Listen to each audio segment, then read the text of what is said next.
In the year 1651, the Jesuit scholar Giovanni Riccioli drew his celebrated lunar map, and when devising a naming system for the lunar craters, he resolved to name the great craters after renowned scientists and astronomers, choosing the name Tycho for one of the most famous impact craters in honor of the Danish astronomer Tycho Brahe. It is a distinctive crater, possessed of a vast system of luminous rays extending for thousands of kilometers in perfect symmetry in every direction, and when observed from Earth, these appear as though stretching across a curved surface, following the curvature of the moon, which is held up as clear evidence of the moon's sphericity. Or is it, rather, a new chapter of our lost history?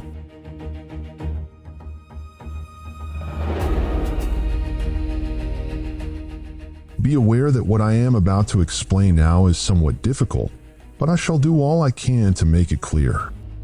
First, however, I need you to set aside every model you have ever learned regarding the Earth's shape. And note that matters may not seem entirely comprehensible at first, but the picture will gradually come into focus.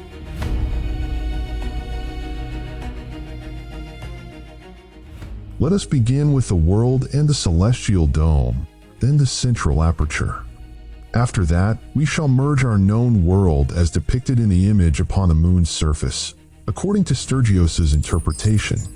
And finally, we shall add the source, or the electromagnetic coil, that lies below. Whether this source be a magnetic rock or an electromagnetic coil, it lies at the center beneath the Earth, and is the source of the world's magnetic field. And any powerful electromagnetic source will in turn produce intense radiation. Though we cannot state this with certainty, it seems highly probable that the concentrated plasma we call the moon is the result of a unique form of radiation resembling X-rays, this radiation emerging from that source through the central aperture or vortex. X-rays, or highly powerful radiation beams, will, according to the laws of physics, emanate from that central vortex in straight, diverging lines. And as is the case with X-rays, these beams will be invisible, and those diverging lines will continue their ascent until they reach the celestial dome. Note that X-rays differ fundamentally from ordinary light rays. They do not reflect easily, nor behave as visible light does, but are essentially a concentrated form of light. And since their wavelengths are far shorter than those of visible light, the frequency is correspondingly far higher, enabling them to pass through materials impenetrable to visible light. Yet this penetrative capacity comes with limits, for only a few materials are capable of reflecting, refracting, or scattering X-rays. And while I do not claim with certainty that X-rays are the direct cause, any form of high-energy radiation would likely behave in similar fashion. The scientist Lawrence Bragg discovered in 1913 that the crystalline structures of certain materials could reflect high-energy rays. Indeed, crystalline structures, much like the crystalline structure of the celestial dome itself.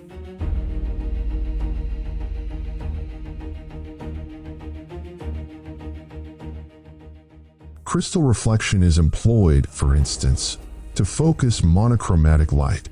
There exists a device called a monochromator, which uses curved crystal mirrors to reflect X-rays and focus monochromatic light. This type of instrument typically relies upon a prism to disperse light, an image thoroughly familiar to everyone, as displayed by Wikipedia, and now associated with a famous musical album. That their question concerns this very album's title serves as confirmation that we are upon the right path. Incidentally, the album in question is titled The Dark Side of the Moon by Pink Floyd, and you may easily connect the image with the album's title to grasp the intended meaning.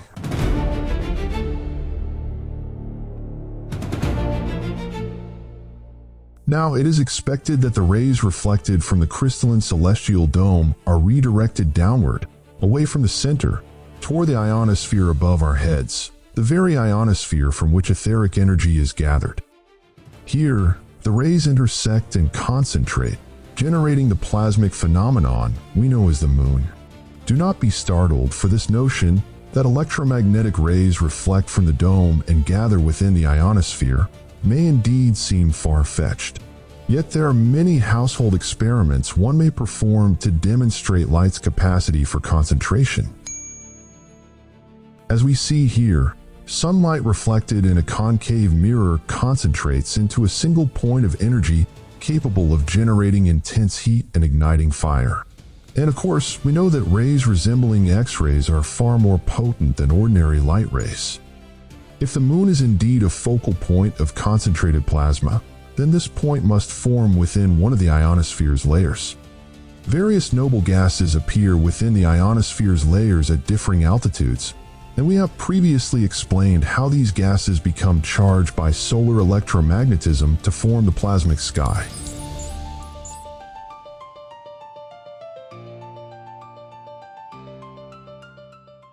At a certain altitude within the ionosphere lie two layers of neon and helium gas, and it is likely that the sun forms in similar fashion within these layers. Note that the word helium bears a linguistic kinship with Helios, the name of the sun god in Greek mythology. It is likely, too, that the moon formed at an altitude containing krypton gas, known for its phosphorescent white light.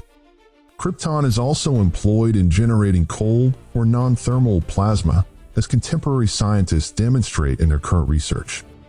Perhaps this is the principal reason moonlight is cold rather than hot like sunlight, though this remains uncertain.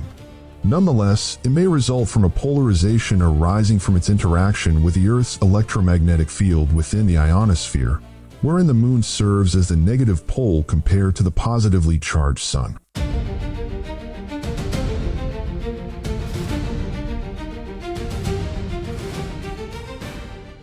It is likely that the craters visible upon the moon's surface result from the generation of this plasma, perhaps a kind of plasma emulsion exhibiting a form of gaseous emission or bubbling, much as we observe in flaws within urethane coatings. Recently, strange theories have emerged claiming that we live within one of these craters upon the moon. This is untrue, for the moon is a form of concentrated phosphorescent plasma, not a solid body. And the formation of this plasma and its craters can be clearly observed here. This is a welcome development, as we now possess a realistic and practical model explaining how the moon came to form. Yet we still do not know how the composite image visible upon its face came to be. As I said before, the image we see upon the moon, resembling a composite X-ray photograph of our greater world, is not an active reflection, but a historical moment frozen in time. And of course, no one knows how it formed save those who control the highest ranks. For the moon is a luminous, fluctuating plasmic body whose brightness waxes and wanes, and simultaneously a fixed image captured at some moment in the distant past, one that does not appear to change, for we see only that single image upon the moon's face. This strange and enigmatic image, which has both puzzled and inspired millions, may be the product of a natural, organic phenomenon, or perhaps an artificial one. Once again, only those who control the highest ranks know the truth.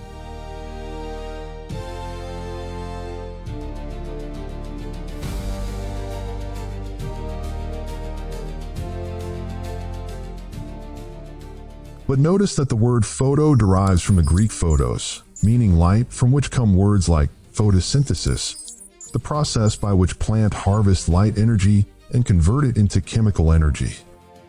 As for the photon, it is the quantum particle of the electromagnetic field, including electromagnetic radiation such as light. It is a common error to believe that photographic imaging is not a natural, organic phenomenon. The word photograph means literally light drawing. The concept of light-sensitive materials in nature is well established. Our bodies begin to darken upon excessive exposure to sunlight, and depending on the intensity of ultraviolet exposure, tan marks may form. Light quite literally draws upon our bodies. Certain fabrics and materials, too, may fade or reveal their layers when exposed to light.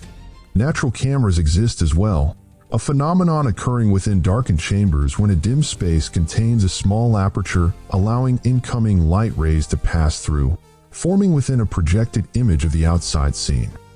We may observe projected images of a solar eclipse upon the ground beneath the shade of trees, owing to the small gaps between leaves. This natural phenomenon served as the very first inspiration for the development of photographic technology.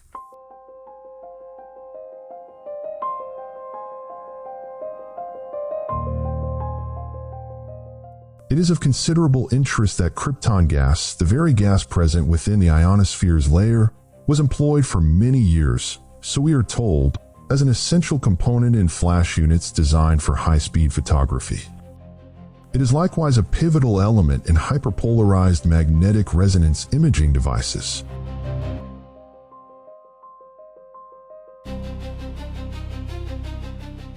There exists, too, the possibility that the moon's face is not entirely a natural phenomenon, but rather the result of some manner of experiment.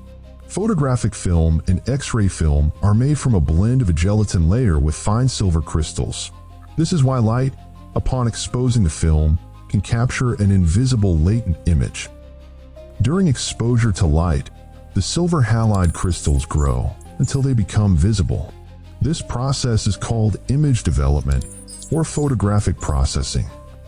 Microscopic silver was an essential component in the production of traditional photographic images. Without it, this technology could never have come into being in the first place.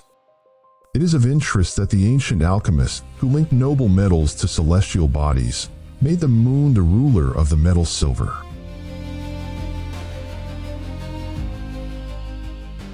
As for the birth of modern photography, it began, so we are told, in the year 1802, when Charles Darwin's uncle attempted to record the image forming within the darkened chamber. He discovered that by coating white leather with a solution of silver nitrate, he could capture certain details of actual images. Louis Daguerre later developed the use of silver nitrate further, launching the invention of the daguerreotype, which marked the beginning of modern photography. It is likewise of interest that silver nitrate was known by another name, lunar caustic, in tribute to the moon's association with silver among the ancient alchemists. Many Masonic symbols embodying alchemical themes depict the sun and moon as opposing rays. The question here is, why do we find the moon linked, according to alchemical classifications, to the very element without which traditional photography could not exist? Is this mere coincidence? Of course not. The people of the ancient world knew precisely what the moon was, and perhaps a civilization even older than theirs, one technologically advanced, contributed to shaping the image visible upon its surface. Nor is this strange, considering that today we conduct experiments on cosmic scales, among them the launching of counterfeit rockets sometimes observed colliding with the celestial dome, and the development of artificial suns. Indeed, certain demonic figures in the highest ranks are attempting to devise means of dimming the sun itself.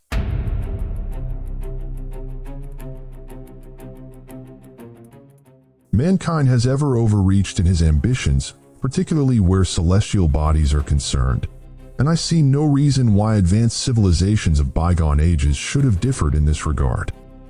But in any case, how this phenomenon, the composite image upon the moon's face, came to form is not truly our concern. What matters is what it reveals to us. Whether the image be a natural radiative phenomenon or an artificial photograph, what truly matters is its composite nature. For the image we see here is formed from the merging of at least two fixed images, layered one atop the other. The first image we observe, as Sturgios's pioneering research has shown, is skeletal outline of the landmasses within our world, resembling a radiographic image unlike any we have seen before. In this image, all the continents and lands of the Earth, or more precisely, what is termed the known world, appear as dark regions. We likewise see vast stretches of land and continental masses of which we know absolutely nothing. Sturgios revealed that if we treat the moon as a mirror image and invert it, as we do with any reflection, we can then begin mapping the known lands with the utmost precision. This is exactly what Sturgios did, drawing a map of the known world as it appears upon the moon, down to the Great Lakes and the deserts. There can be no doubt that the astonishing resemblances between the landmasses we know and those appearing upon the moon's surface are precise to a degree that makes coincidence impossible to credit. It has been before our eyes this entire time, literally every day. And it is likely that no one had ever before connected these points, owing to this unknown landmass which Sturgios named Lemuria. This landmass is of great importance, for we know it no longer exists. Theories concerning Lemuria as a lost continent have circulated since the 19th century, most placing its location somewhere around the Indian Ocean. In the 19th century, mention arose of another lost continent called Mu. The two are, in truth, one and the same, for the ancient maps of Mu place the land precisely where it appears upon the moon. In the year 2007, Masaki Kimura discovered massive structures, including pyramids, fortresses, and roads, upon the ocean floor near Japan, a location remarkably similar to Lemuria's position upon the moon.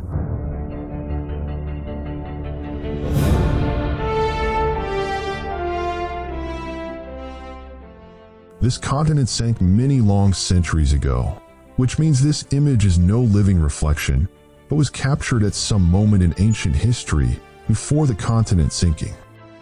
As for the second image we observe upon the moon simultaneously, it is the image of the celestial dome itself, for the moon is the only known image of our celestial dome. To understand this properly, we must separate the two images from one another.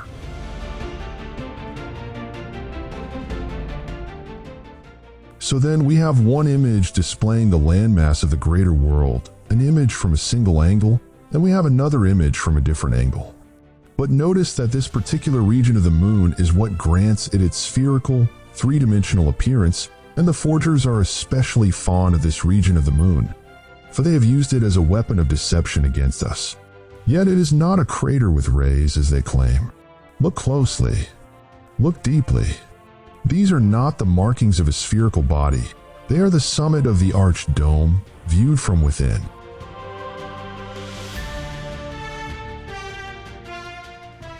Once more, this is a composite image upon the moon, displaying both images at once. This is the interior of a half-dome. And if we align the central summit point of this interior half-dome, the matter becomes entirely clear, and if we erase the remaining vector lines of the dome, it becomes clearer still. It is not a sphere. This is an optical illusion. Rather, these are the markings of a half-dome, the inner crown of the summit of the celestial dome. And at the same time, it is also a reflection of the center of our greater world. This region of the moon appears spherical in form owing to what are called its emanating rays. But as you can see, this is an optical illusion, for these rays are nothing more than half-domed ribs radiating from the crown of the dome. As for the region lying at the center of these ribs, it is not a crater at all, but the vortex situated directly beneath the highest point of the dome.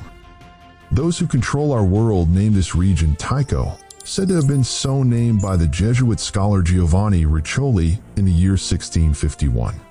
Were it not for Tycho, those who control our world would have faced tremendous difficulty convincing millions of people that they live upon a giant spinning sphere. But as is ever the case, Tycho was used to conceal the truth in the light of open day.